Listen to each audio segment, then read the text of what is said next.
Timeshifters hope that you enjoyed this rare and infamous moment that combines a first-rate disaster with genuine historical significance. But now it's time to take a deep breath and get those cameras out as we prepare to temporally reset you to one of the most fantastic catastrophes in history.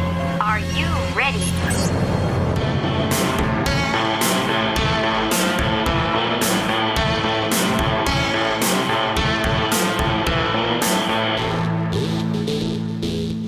Everyone, and welcome back to a Time Shifters podcast. This is Christopher, here as always with Tom. Tom, how are you doing? Not too bad. I could use some rain. Oh, we've been getting plenty around us. Send some my way. It hasn't rained with any severity for weeks now. Oh, really? No, it must be dropping it all on us and not giving you any. Well, I'll try to send some your way. I appreciate that. Yeah. Other than that, it's just been stifling hot and humid. We got plenty of that. Yes.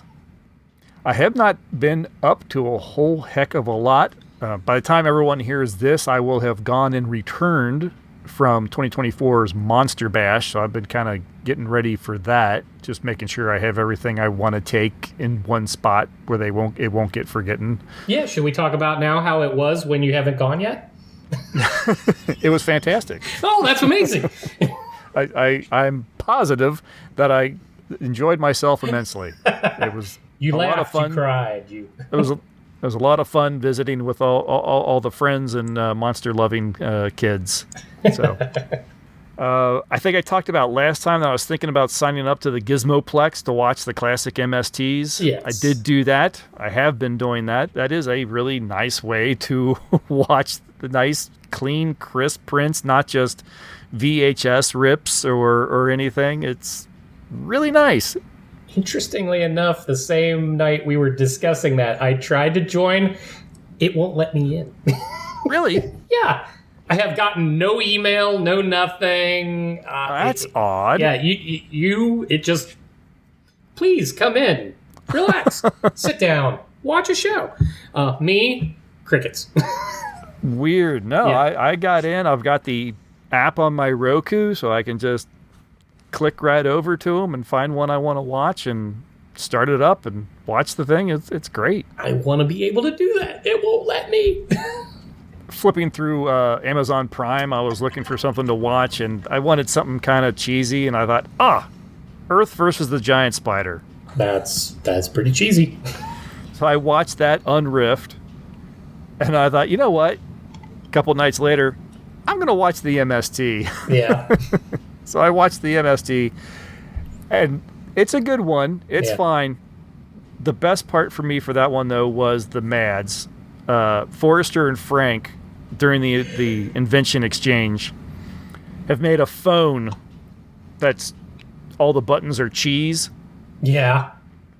And the two of them are standing there, and they've got it and everything. And then they say, we're, of course, working on a curdless model. and they sit there and they sort of pause and give each other a little bit of side eye, like they're so proud of themselves for coming up with this pun. Yeah. It gave me a pretty good chuckle. Yeah, that one's pretty good. I like that. But outside of that, my wife and I started digging around on the PBS app on the Roku. And we are paying supporters of our local PBS station, so that gives us access to what they call the passport programs and everything too. Mm-hmm. And I don't know if this particular show is passport or if it's just available for anyone that wants to look on the PBS app, or if they might be available on YouTube. There's a show called Deep Look. It's produced by KQED, which I think is out of Boston. Yeah, I'm not sure. And they're short 3 to 5 minute long programs. Everything's shot in like Ultra HD, fantastic macro videography of, as they describe, they explore big scientific mysteries by going incredibly small. And so they look a lot of insects, small plant life. They had an entire show just about sand. And it's, like I said, it's all 3 to 5 minutes, and it's really interesting, and it does look absolutely gorgeous. I mean, it is just amazing to watch. I'm a big fan of micro photography and macro videography anyway, and this thing is awesome. And the fact that they're just these short things, they've got like 11 seasons, and you can knock out a season within a couple hours, like an hour, hour and a half, you can knock out an entire season. And you see some things and you're just going, nature is so freaking weird. Yeah, no, I navigated to a PBS site, 11 seasons. And we're up to season, I think, 4 or 5. I think we just started season 5, which is they talk about why the male Black Widow was a real homewrecker. The footage on this and how close up to these things. If you're not comfortable with the creepy crawlies, this may not be the show for you, because it looks like you could reach out and touch them. And that might be the category I might sit in. I remember distinctly the first time a biology teacher told me to look through a microscope at a bug, and I'm like, nope. Oh, yep. Not a fan. Maybe you'll be able to do it through the safety of your living room, whereas you wouldn't be able to do it in person. Yes, because that dead bug was actually there. But yes, yes. Even just something simple like the life of sand is interesting. This Black Widow spider is interesting. They, of course, did something about the praying mantis. They did something about this slime that pulsates and moves and grows. They talked about like these sea crabs that have little hooks on their shells that allow them to pick things up and like stick them into these hooks as for camouflage. Huh. And to see these crabs sit there and do it, and they're just like, I'm watching. I'm like, I feel like I'm watching like Sebastian on The Little Mermaid or something. No, I'm drawn to the giant crab in Moana. Okay, I haven't seen that one. So you should. But yeah, there's a giant crab that's got tons of stuff on his back. Yeah, well, there you go. See, that's exactly what this is. And they just sit there and they affix them and they attach them and stick them in, and they do what now? It's crazy. It's so much fun. It's a really fun series. If anyone has a chance, I do believe it is available to watch on YouTube as well. Go check out Deep Look. It's a fun little series. Check us next year as we watch Deep Look for an entire Yeah, as I force Tom to watch Bugs in HD in 4K on his giant TV. Yeah, nothing more. I can't think of a better way to spend an evening with a 65-inch 4K television. It's exactly what you need. In surround sound. That way I can hear the buzzing like it's right there. Yeah. Yep. Wonderful. Yeah. So, that's been occupying a lot of my time. And that's kind of, that's what I've done. Very cool. On my side, I've also been pretty busy planning a little trip coming up. I'm going to Montreal, so nice. That should be fun. Ahead of the show, we were discussing. I had a little lamenting moment as we're Top Gear / Grand Tour fans. I read an article where officially Jeremy Clarkson and crew have dissolved the company that make the Grand Tour. So there is supposed to be one more Grand Tour episode before the year is out. But after that, they're no mas. They are done. It's a shame. And sort of a shame. Yeah, no. We both agree that their day has come and it's time to carry on. I'd be actually more curious to see them do their own individual things where they actually talk about real cars that one could get. Because they were actually always really good at that. Like, just boiling it down. Is this good or bad? They were fantastic at that. So I would love to see a little maybe of that from them from time to time. But otherwise, I also caught the same day, which is why it was kind of in the foreground of my mind, was on Pluto TV, always running on their Top Gear channel. I managed to catch, again, the very last episode where It's only Richard and James. They're the only one. There's no studio audience. They have 2 films that they had already worked to completion as the crew, but Jeremy is already in trouble for having hit a producer and in the process of being fired, and they're going with him. So this is super subdued. They are not talking to any of the points as to why this episode is like this. And when they end it, they just end on a goodbye, and that's it. And if you're not paying it, I even remember back when that originally aired, if you weren't cued into what was going on, this felt really weird. Like, what just happened? One of my favorite shows just went poof, and I don't have a whole lot of reason why. Now, I knew about the Jeremy Clarkson stuff at the time, so I got it. But still, if you were watching this cold, that was a rough watch. I'm hoping we still see some more. Like we're talking, the guys doing individual things. Yeah, I actually have been really enjoying James May doing his travel shows. Yes, James's shows are pretty cool, and I've really enjoyed Clarkson's Farm. Yeah, of which I still need to dig into second season, let alone the third. Yeah. I don't know if there'll be a fourth, or I believe there is a fourth. I don't know. Always a question whether we'll see it. Yeah. But got my fingers crossed. Like I was saying, I'm sure I talked about it months ago when the third season dropped. It did so with very little fanfare. The only thing that I've done else that I thought I would share is, of all things, I decided to share with my son his first viewing of The Matrix, the original The Matrix. Nice. Okay, interesting. Not 2, 3, not the newer 4. Yeah, the original one, which again still holds up really well. Does it? Because it's actually been a long time since when did that come out? God, 90s. 90s, yeah. So I'm sure it's been since the 90s that I haven't watched it since. Yeah, and it hadn't been something I like, maybe occasionally in some sort of weird it was 1999. Okay.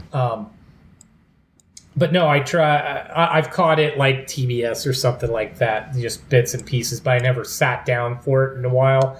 And then just sitting down for it, watching it like through Max or actually it was Netflix we got it through.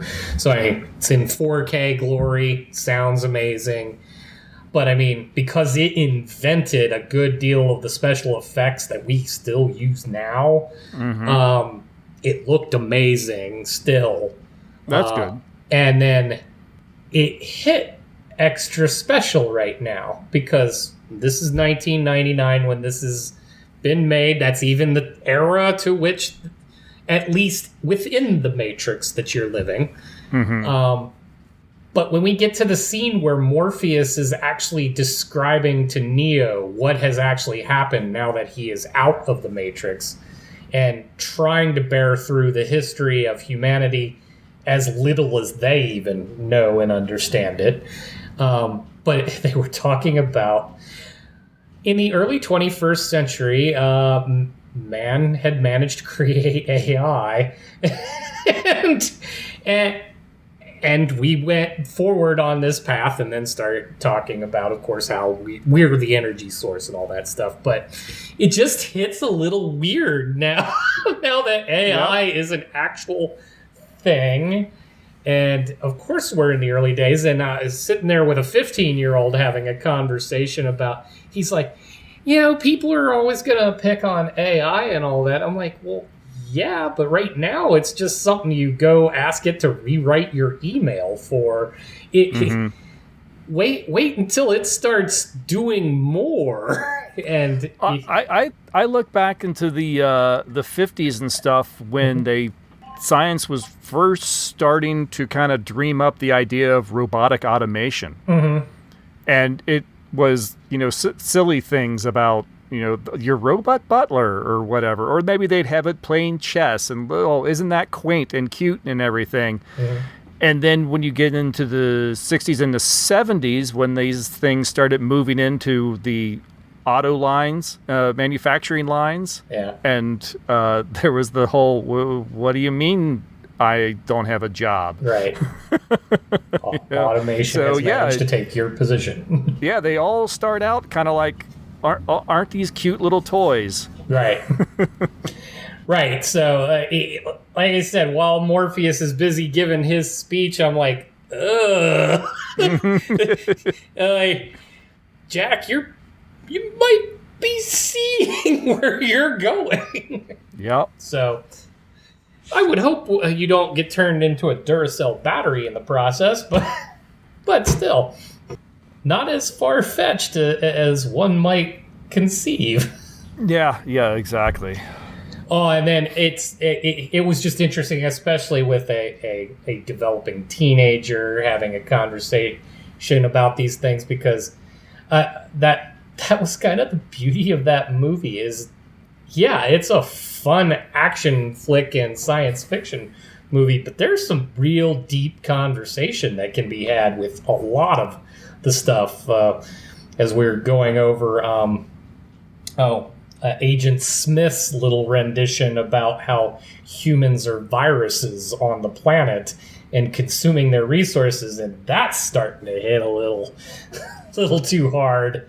So this was a timely watch, and it was still fun, and he actually enjoyed it quite a bit, too, on top of everything. I said, yeah, but don't get your hopes up if we watch any of the other ones. Right, yes. I seem to remember watching, I think, the second one, and it had the that's what the fight guys. Scene. Huh? The ghost guys. Yeah, I believe so. And I just remember the fight scene between all the Smiths and Neo, and it looking like a cartoon. That's number 3. Oh, that's 3? I didn't know. I watched that one. I'm pretty sure that's number 3. Yes. I didn't know I'd watched that far ahead.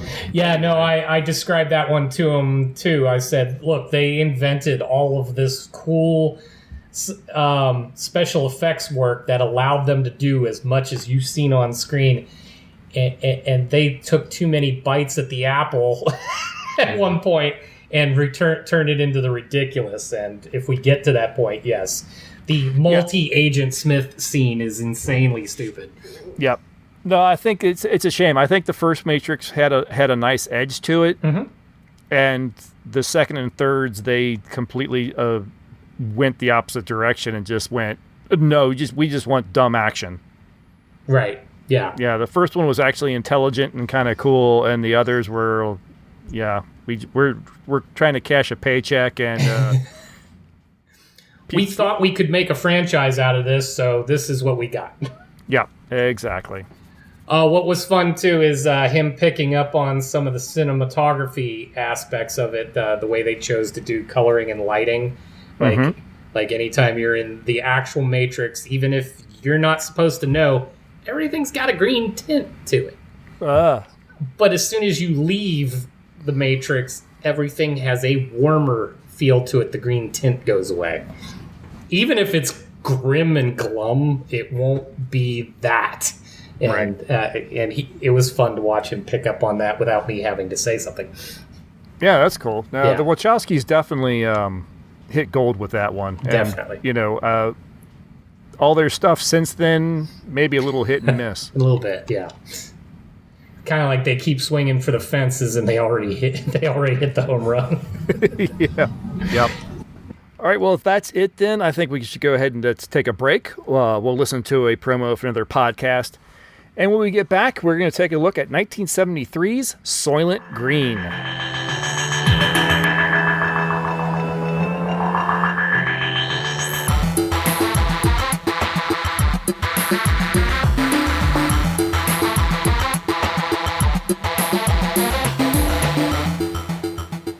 How to continue a television series after a major actor has left the cast. Part 2. The Blake 7 Method.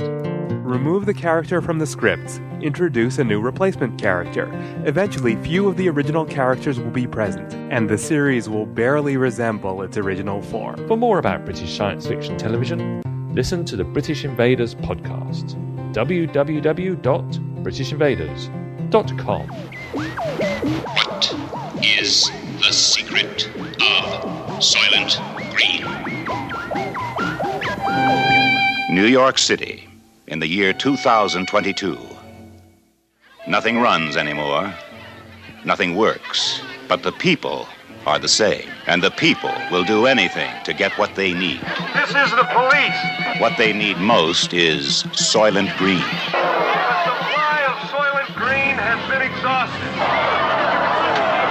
Return to your home.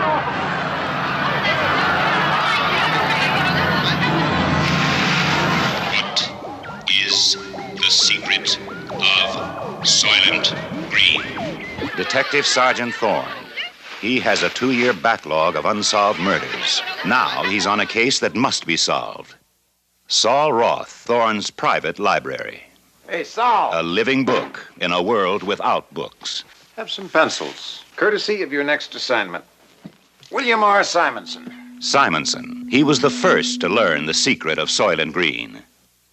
They told me to say that they were sorry, but that you had become unreliable.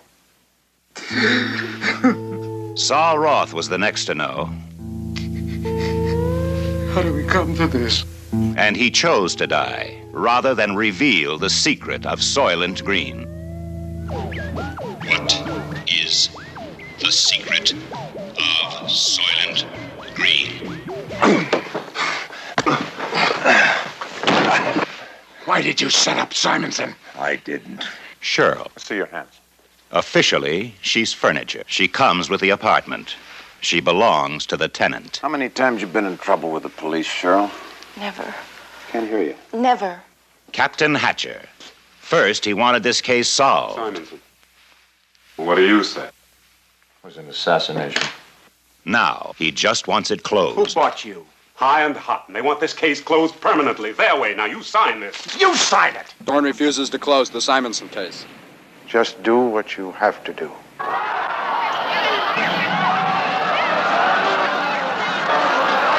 Where did you go with Simonson? He took me to church. Church. Bless me, Father, for I have sinned. It has been 6 months since my last confession.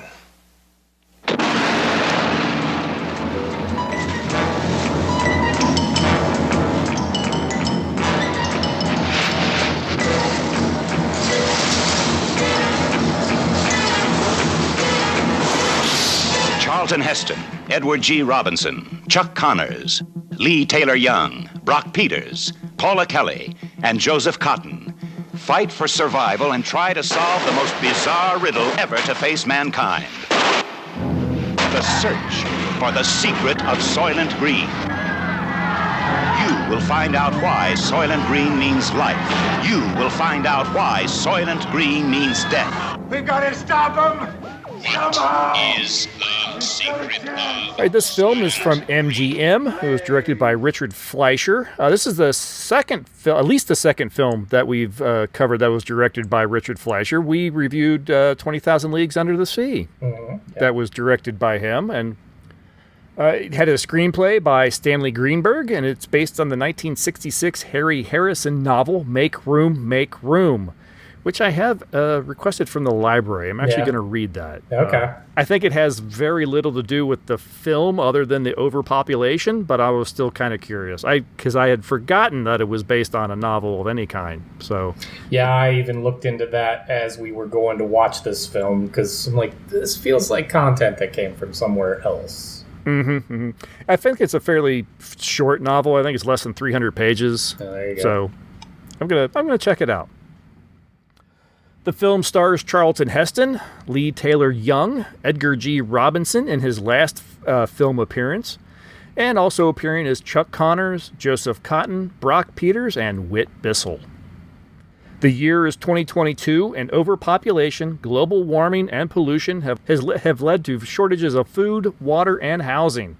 In New York City alone, the population is an estimated 40 million people. New York PD Detective Robert Thorne is assigned a case involving the death of a wealthy socialite, William Simonson. What looks like a botched robbery is really the assassination of one of the board members of the Soylent Corporation, the company that has helped keep the world fed with their Soylent products. Helping Thorne is his police-assigned book, Saul Roth, an aged former college professor that now researches the crimes assigned to Thorne. Between the facts that Saul has uncovered and with the help of Simonson's live-in concubine, Cheryl, Thorne discovers that this assassination may have been orchestrated from the very top of the government to help hide a dark secret of Soylent's latest food product, Soylent Green. And I was very excited for you to watch this one because, as we discussed last episode, this was a first-time watch for you. It was, yes. So I'm dying to know, what did you think of this? I mean, I knew that you knew about it, and you effectively knew the end. Yes. But how was the build-up? Weird. It's as good as I can get.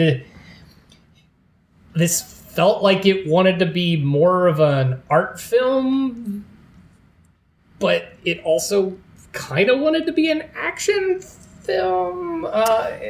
Expound on the art film thing. Other than the what I think was very, very clever opening credits, which just sort of did a snapshot through the world history that led up to this film's 2022. What did you? Where do you see like the art film coming in? I caught I felt vibes from like when we watched Fahrenheit 451. The way, and this is the part that is effective in the film, is there's set dressings, the places that they put you in, like when he's traveling up the stairs to his apartment and people are just literally laying down wherever they want because there's no room. It's overcrowding at an exponential level.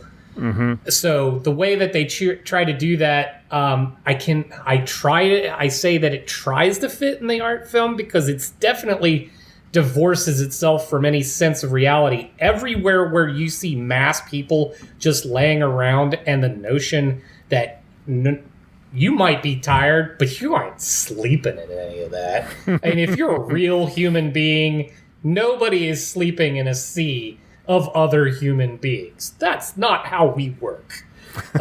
So no one could truly... there are those that can sleep under any circumstance if you're exhausted enough, but the notion that everybody would be asleep in that, it felt more like, understand the concept, don't believe what you're actually seeing. It had that sense of more... we're trying to depict something to you rather than convey a potential reality. So would you say probably less of like art film and just maybe it was trying to be a little too heavy-handed of a message film? There are times at that. And actually, the more that I made my way through this, because I found it clumsy at times. You're supposed to be invested in this, and I'm having a hard time putting myself in this world because people don't act like people act. So, and considering this is supposed to be 2022, they had I understand having a grim view of the future, but that we even move backward in some cases. They refer to the women as furniture.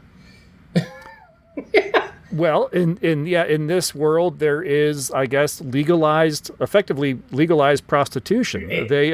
They're owned by the building management and are provided to the tenants. Yeah, and I get that that's a commentary on everything about this is about corporate greed and where it could take us to. Right down to the whole, we're going to eat each other.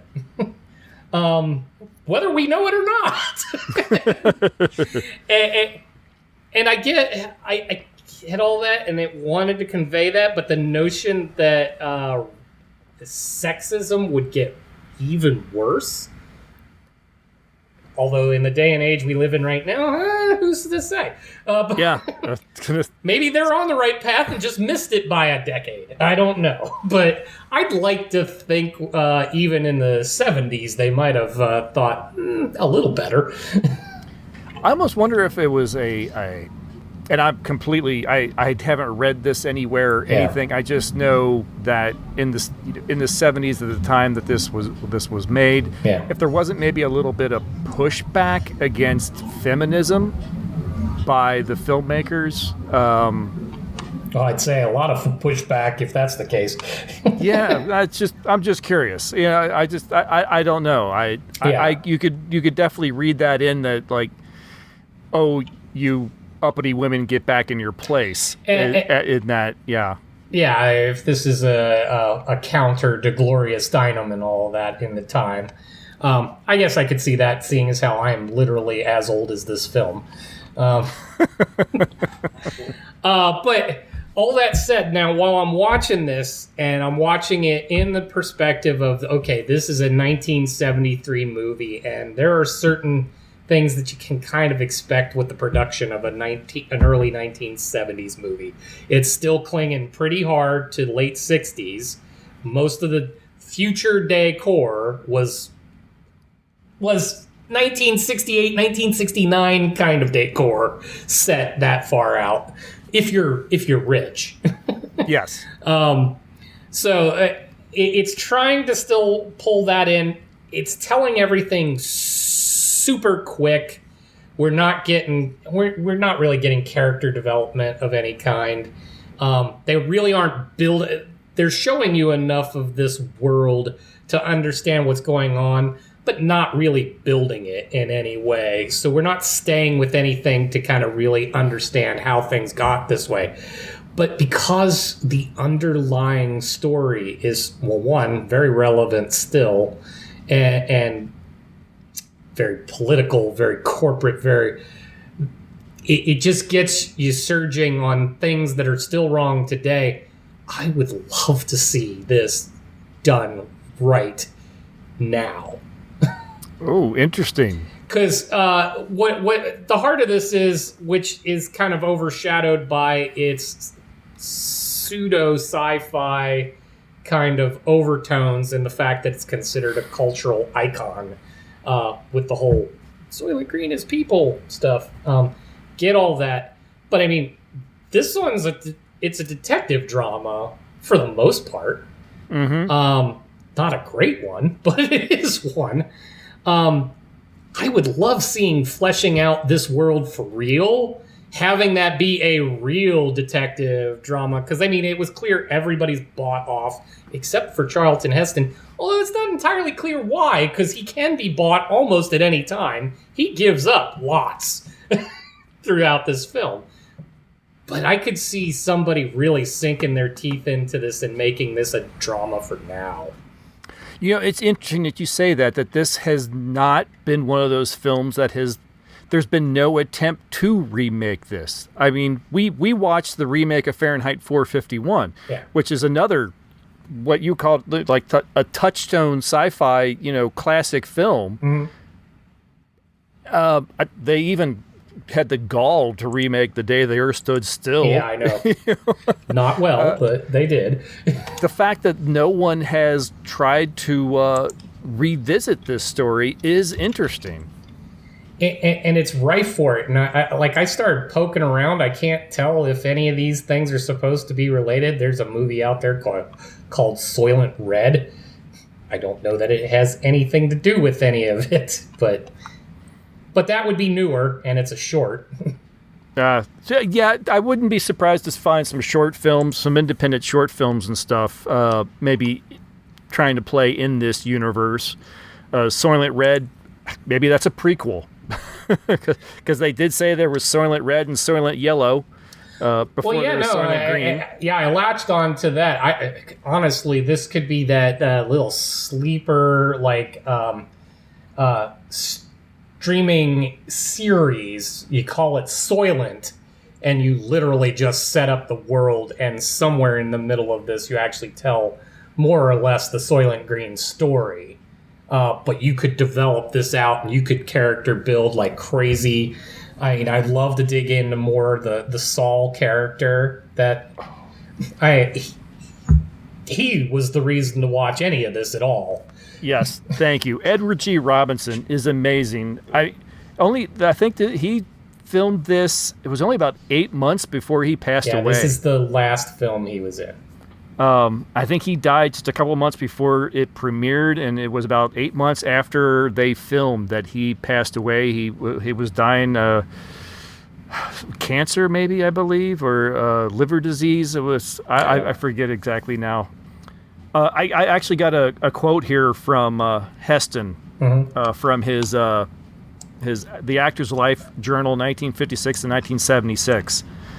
Heston wrote, "He knew while we were shooting, though we did not, that he was terminally ill. He never missed an hour of work, nor was late to a call. He never was less than the consummate professional he had been all his life. I'm still haunted, though, by the knowledge that the very last scene he played in the picture, which he knew was the last day's acting he would ever do, was his death scene. I know why I was so overwhelmingly moved playing it with him." That sends chills a little bit down my spine. Having all of that, knowing all of that just gives more gravitas to that scene. And that scene is the best scene in the entire film. It was literally bringing a tear to my eye. Yeah, no, that was amazing. Watching him. This world is not for him anymore. He has decided to go ahead and go, quote unquote, home. And then that whole thing and the taking in what he perceived of as beauty in the world one last time before the chemicals take him. I actually read elsewhere too that he was nearly completely deaf. Oh, really? At this time, he could really only hear people if they were talking directly into his ear. Oh, wow. So many of his scenes, he's just sort of, he can't really hear what the other actors are saying, but he's just trying to give his lines. But the fact that he does it and you can't tell that he can't hear what they're saying, but he can, convey it like he's having a conversation with them. He could keep the timing and the cadence and everything together. I know they ended up having to do many takes to get it right and everything, but sure. I still think it's astonishing, and that you can hide that fact. You don't see it in this film. And that's, for me, the oddity of this film. That amazing scene is inside of what's overall kind of a chaotic film. I guess I can see your point a little bit. Yeah, because it is a detective drama. It is a detective story, and then they sort of try to shoehorn in a little bit of the action. And then, of course, they then also work in the idea that, okay, but it's a sci-fi film too. So we have to have this sci-fi element. Right, and even as a cop drama, like, actually the scene toward the beginning when, I've forgotten the character's name, the guy that dies, the whole thrust of Simonson. Thank you. Simonson is having, like, his last little few words with Cheryl before he essentially knows what's about to happen to him. And while he's doing that, you're already kind of latching on to, okay, I'm in for the story that he is kind of telling. And then he gets killed, and I'm sorry, as a cop, Thorne is kind of inept. And he's not particularly good. If Saul isn't feeding him information, he can't get anything. And I'm kind of laughing my way through this. I'm like, I get that the haves and the have-nots are even further away from each other than ever before. That's not the world we kind of live in now, but they're pretty far off. but the cops don't have any uniform whatsoever in any way, shape, or form. They don't seem to. Yeah, you don't see any uniformed officers. And I get that he's a detective and all, but he looks like he's going around in used Navy dungarees. Well, he's a plainclothes detective, but you do see the plainclothes. You do see the precinct, and they're all the same in there. I don't remember seeing any uniforms. No. The best they had was the football helmets that they gave them for crowd control. Right. Which, because of the way everyone seemed to dress in this world who wasn't stark raving rich, for a minute there during the riot sequence, when it's clear that he's being hunted by someone from the corporation, and they're literally taking shots at him in the middle of a riot, and at some point he takes his helmet off, I thought this would be the perfect circumstance where you kind of change it up, because now he looks like everybody that's there, and you're waiting for one of the other cops to do something to him. But that doesn't come to happen. But I could have put that in there, and you could have easily gone, oh, okay, yeah, that was a dumb idea. Don't get out of uniform. That's the only thing showing you that you're different than the guys that are getting there. Although, if you're building kind of this creepy, overcrowded New York scenario, dealing with crowd control by scooping them up in garbage trucks is an interesting way to go about clearing the way. You kind of wonder, where do they go with them once they scoop them up? Well, I think we kind of figured that out, don't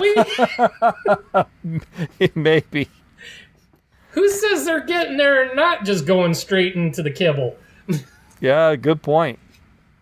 But yeah, I mean, there's lots of really interesting angles. I just don't know that this film really successfully pulls them all together.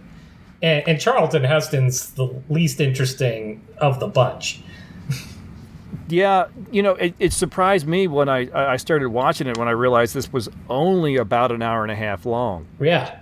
I was really expecting this to be like a good 2 hours or something like that. Because you're right. This is the type of story where you feel like you need a little extra time. I like what you said, and you're right. They give you a universe, and they build the world, but they don't do it through any characters. No. Everyone is just really everyone's furniture. Yes. Yes. No. And in some cases, literally, like they're just laying around everywhere. Yeah. Everybody's a doormat. Right. Yeah. But I just mean they're just something that someone moves around in order to advance the story. You don't feel like anyone has any real, with few exceptions, you don't feel like anyone has any natural agency or any realism about them. No, and that's what, like I said, what I was fascinated with at the beginning with Simonson and his story is you've got somebody higher up in the corporation who clearly at this point didn't know what the corporation was doing to make its money, and once he finds out, he has an attack of his conscience, and that unto itself is something to explore, and it's over in a second. Literally with the bashing of his head. I do think that's a really good scene, though. It is. It's a fantastic scene. I mean, you talked about Simonson, Joseph Cotton character talking briefly with Cheryl, but I think his moment with his assassin, his killer, yeah, the guy who really doesn't even understand what he's doing. He's just been paid to do this, and he's like, I don't even know if is this cool? I mean, is this okay? He asks, "Is this right?"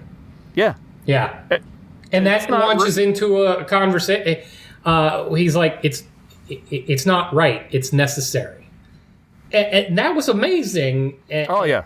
And it sets a tone for the film that the film doesn't live up to through the middle. Yeah. Yeah, you kind of wish it were kind of like that heavy through the rest of the film. No, I'm expecting this to be that heavy at that stage. You set that stage. This is a full-on human drama. People are learning about the travesties of the things that they do, even when they don't know that they're doing them. I mean, he was a sympathetic character out of the gate, and we got almost nothing to latch onto other than his speeches. And he only has 2, and that's it.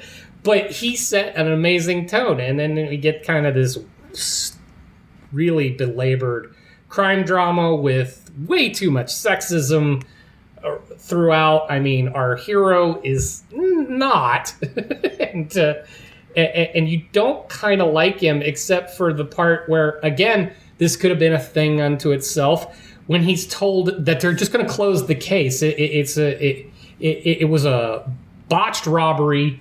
He died in the process, and he's trying to stick up and be the man of the hour. And there's some undertones in the conversation he has with his chief, played by Brock Peters. He's having this conversation where the chief wants to close it out because Soylent wants it closed out. I don't even know that Thorne's reading the circumstances right. He thinks his chief is like trying to get him to sign off on this to pin whatever might happen on him. Mm-hmm. And he is not reading this at all correctly. He's like, no, you want to sign because something's going to happen if you don't. And he's too stupid to latch onto that idea. So I don't know if that's the case or not. Because, I mean, he does say right away when his chief says, it's a botched robbery, sign off on it. And Thorne says, who bought you? Right. And, of course, the chief is great. He's like, we're bought as soon as we take that paycheck. Yep.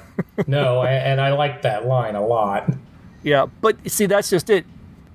You want to think, oh, he doesn't want to sign off on it because he knows it's wrong and he's a good cop and he's honest and whatever. But in the end, he's like, no. If something happens later on and someone looks into this, it's going to be my job. My ass is on the line. Yeah. It's not my job. So, yeah, he's just really looking out for number one here. I got that, which made me like the character less, because at this point he has no moral compass whatsoever. Not that he has to have one, it's just we haven't developed this character to know why he's like this at all. It becomes because the script says so. I think they wanted them to be sort of like that hard-boiled detective. They're taking someone like Sam Spade and putting them in the 2020s. I suppose. I just didn't think it played well. I was having a real hard time with Charlton Heston's character.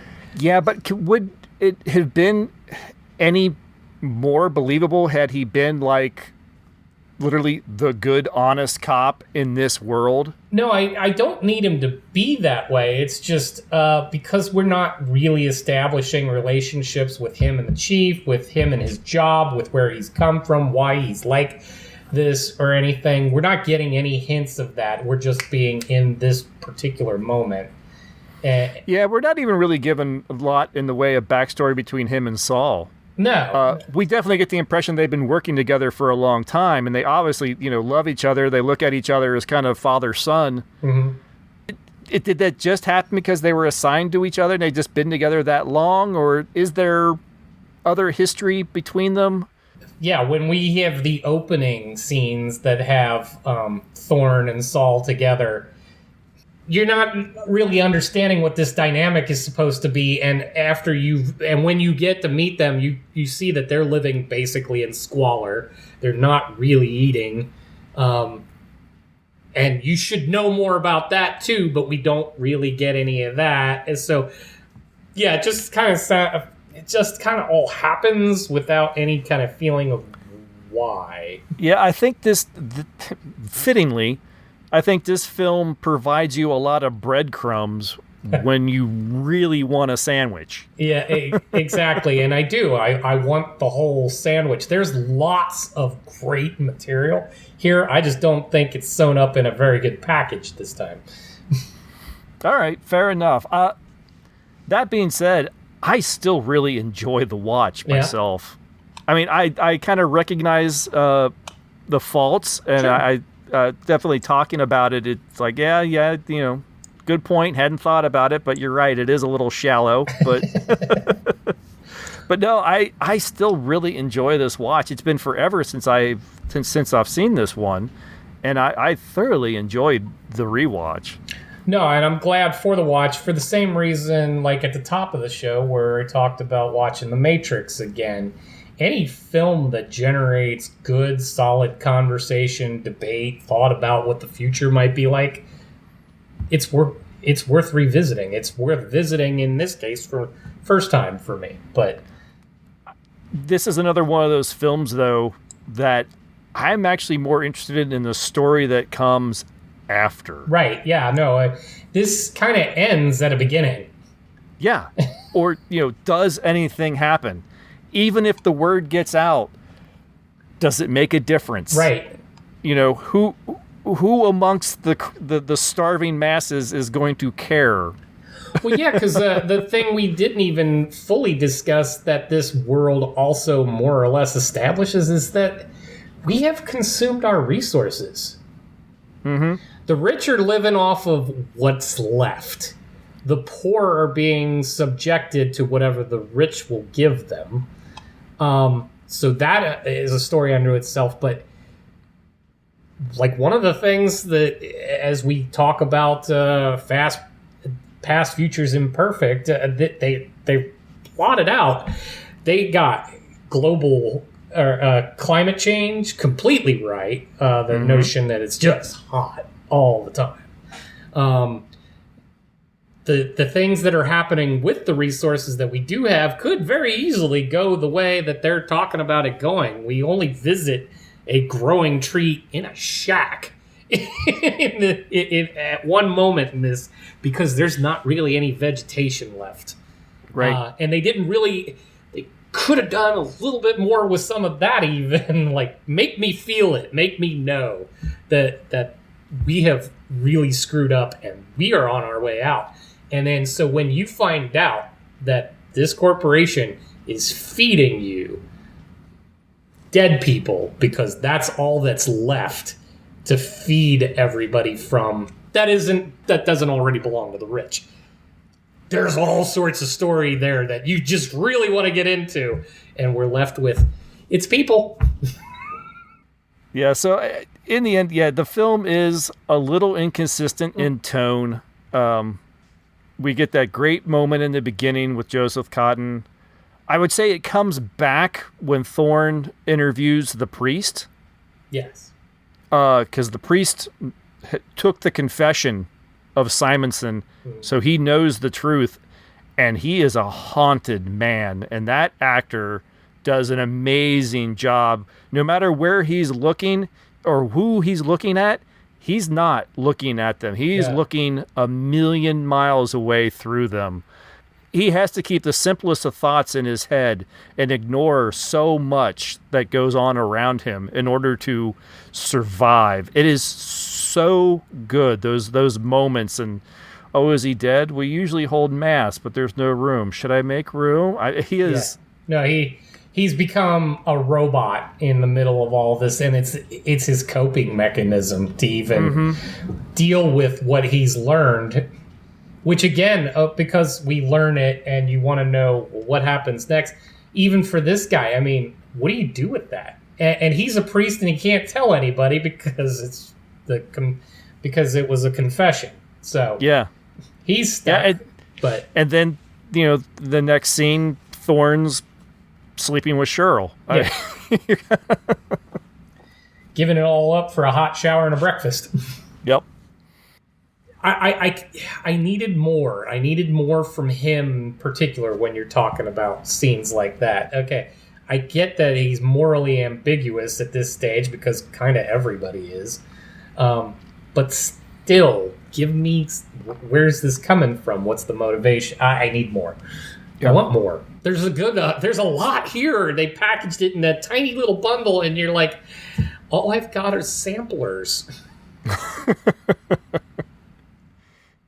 I don't think it's at all odd or funny that we keep coming up with analogies that are food related.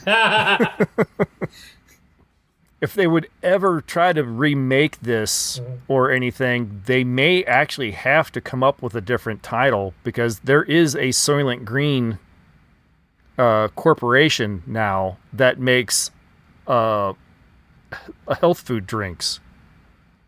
There is? There is. God, I want to talk to them. I'm assuming that their ingredients are a little bit more user friend or a little more friendlier. It's a wild assumption on your part. But yes, there is a Soylent Green health drink. Isn't this the whole art versus reality argument? I did throw this out to social media, and I was really expecting some comments. Yeah. And I got almost nothing. Oh, my. It surprised me. I even, in case you missed it, nobody said anything. It surprised me. Our old friend Steve did comment on my personal wall that he mentioned that the first ever video arcade game console, Computer Space, makes an appearance in one scene. Nice. He did bring that up. That is true. That is one of the first, if not the first, arcade console, apparently painted white. They were typically appeared in red and yellow, I believe, but they painted this one white to fit the decor a little better. Well, and that was the thing watching this is, since this is more of a social commentary movie than anything, they didn't really do much in the way of tech for 2022. No, everything was very much 1973. Yeah, but given that this is a tale of the socioeconomic consequences to greed and all, the notion that maybe development may have flattened in this world is a distinct possibility. No, absolutely. I would think in this world, technology would have become rather stagnant, other than in the technology of food production. I don't know how hard it actually would be to make food out of people. We pretty much kind of are food. Ask a shark. But what did the critics have to say in 1973? No, that was some of the interesting parts for mine. You didn't get much commentary. I couldn't find much in the way of reviews from 1973. Wow, no kidding. I got two solid ones from 1973. Most of the other reviews that I was reading through were all from other years. Okay. Significantly others. So what did you get from the time? I'm curious. I'm going to start backward here. There was one from the Chicago Reader from 1985. I'm not sure why 1985 there was one for this, but Don Drucker, Druker, however you say that. He describes it as uneven and slightly muddled futuristic horror story. Not really science fiction, more like an anti-pollution PSA gone berserk. Okay. Yeah, pollution might have been a part of that. I think that was a backseat to the whole rampant overuse of our resources. Yes. Can't pollute what's not there. And then we have from the Times of 1973, New York Times to be specific, A.H. Weiler. Unfortunately, the script, direction, and the principles involved in this struggle for survival often are as synthetic as Soylent Green.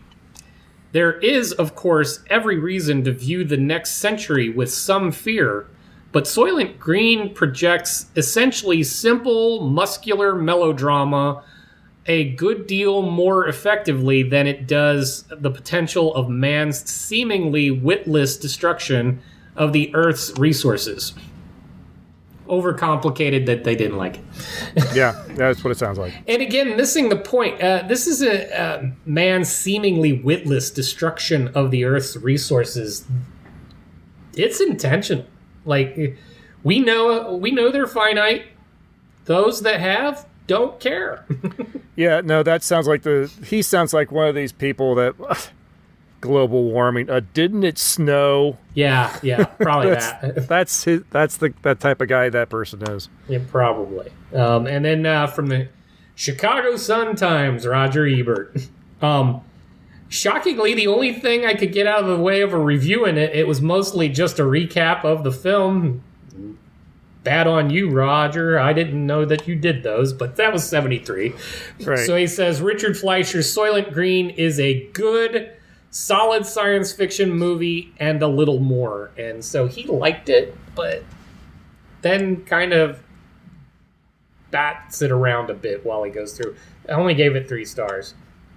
Well, 3 out of 5. That's not bad. That's not terrible, but yeah, no. That's probably about where I would put it too. I might give it, if you could let me throw in another half. Yes. But that's about where I would go. See, I'd put it more in the 2.5. All right. Love the themes. Didn't care for the execution. I maybe an entire star for me just for Edgar G. Robinson. So yeah, that's where it's getting 2 of the stars.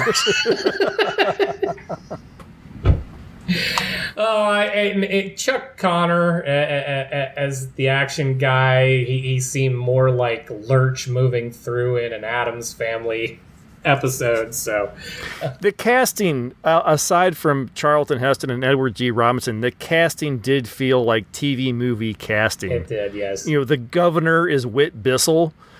Yeah. Chuck Connors is the bodyguard. Joseph Cotton is our our soon to be deceased board member. Yeah.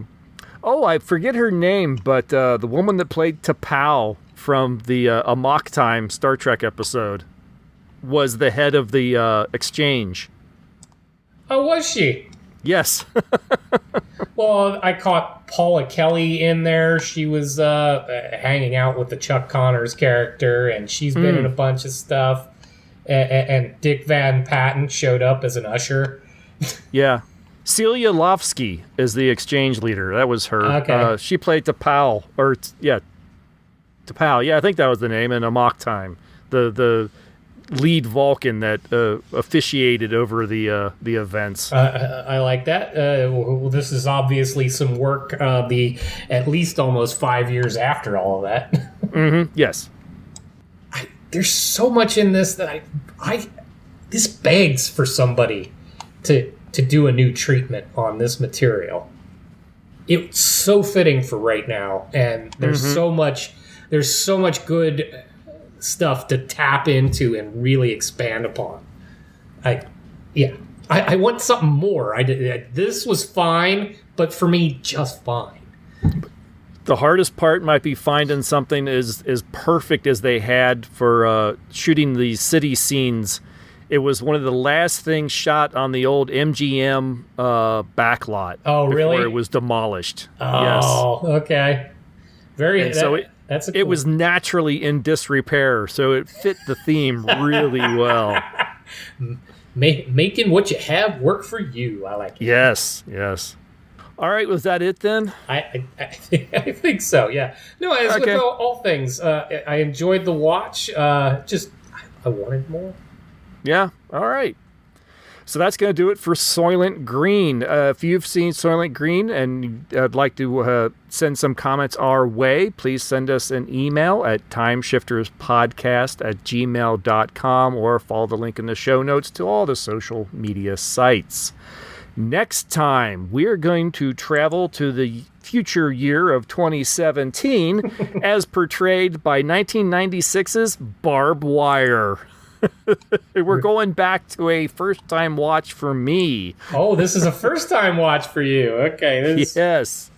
It's one of those. I have been morbidly curious ever since the thing came out, and just have never bothered to finally, actually dig it up.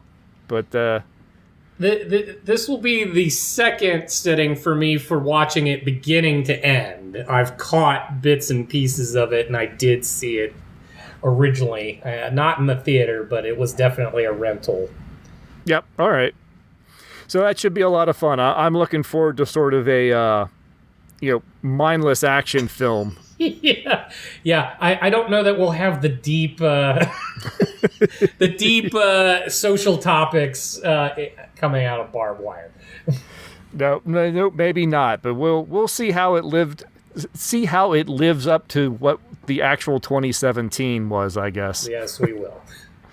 All right, that's going to do it, everybody. Thank you very much for listening. We will talk to you next time. Bye. See ya.